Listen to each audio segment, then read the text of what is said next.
Tapi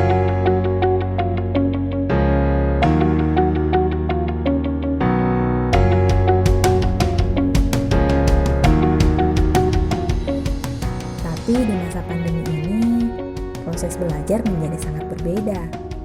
Karena harus terpisah jarak dengan teman-teman dan juga tentunya fasilitas kampus yang sudah pasti dirindukan.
Pada Disnatalis yang ke-100 tahun, semoga PIP Makassar selalu menjadi kampus yang menciptakan generasi anak bangsa yang sukses di laut maupun di darat.